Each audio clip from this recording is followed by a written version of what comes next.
Ето, че настъпи не просто втория ден на седмицата, а втория ден от пътешествието на малкото момиченце Алекс. След като видя най-голямата река на България, река Дунав, запозна се с най-големия обитател на речните води Сома и намери най-новата си приятелка жабата, Алекс се озова с чадърчето лодка в морските води на едно безкрайно голямо море. Пътешественичката беше подремнала за кратко и се събуди от писъка на една бяла чайка, която кръжеше на трошавата й главица. Ей, ти, каквото и да си, къде плуваш така самотно в безкрайната морска шир? Безкрайната морска шир, очуди се момиченцето. Да не би да съм се озовала в най-голямото море на България? Чайката отговори: цялата тази вода, която виждаш, не е просто вода, а море. И не кое да е море, а Черно море. А то най-голямото море ли е на България? Попита момиченцето.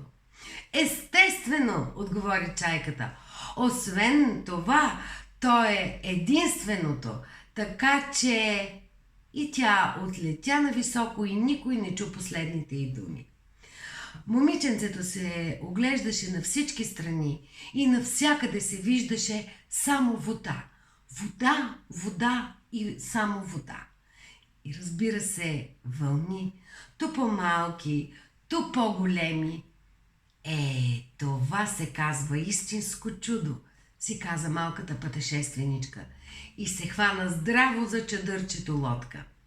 Над нея летяха чайки, гларуси и други морски птици. Във водата се стрелкаха малки и по-големи риби.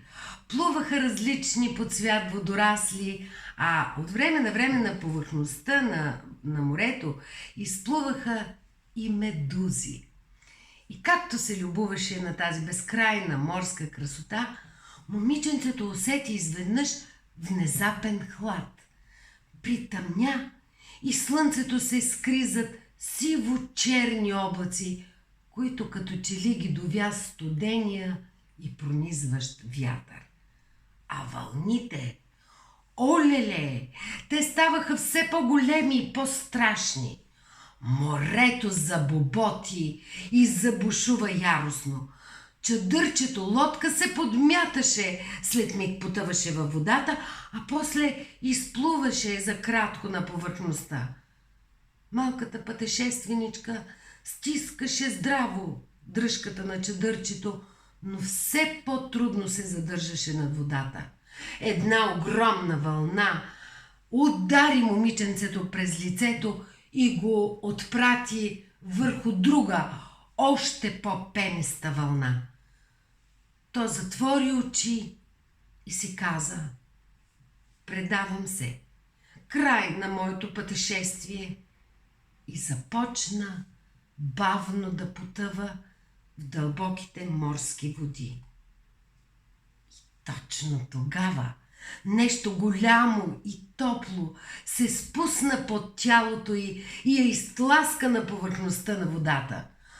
Момиченцето се озова на гърба на огромно водно същество, каквото не беше виждало дори и в книжките. Какво си ти? Попита момиченцето.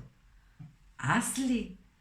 Аз съм делфина Делфи, от рода на най-големите бозайници в Черно море. Приятно ми е да се запознаем. А аз, отвърна Алекс, аз съм момиченцето Алекс, но преди всичко съм един истински пътешественик. Толкова много ти благодаря, че ме спаси от морската буря. Ние, делфините, обичаме хората, каза той. Винаги спасяваме хора, когато попаднат в беда в морето. И ти си най-голямото морско животно, зарадва се момиченцето. Разбира се, а сега дръж се здраво за перката ми и аз ще те преведа през всички тези страшни вълни и ще те отведа на брега, за да продължиш пътешествието си. И делфинът заплува с момиченцето на гърба си и след известно време в далечината те видяха брега. Плуваха до края на деня, но при вечер, когато бурята остана зад гърба им, те достигнаха до морския бряг. Момиченцето слезе от гърба на делфина и седна на пясъка, уморено от дългия път. Ти си истински приятел, с благодарност каза то. Почакай! Ей, сега ще се върна! Делфинът се гмурна в морската вода и изчезна от погледа на новата си приятелка. Но не след дълго се върна и нещо розово придържаше в муцуната си.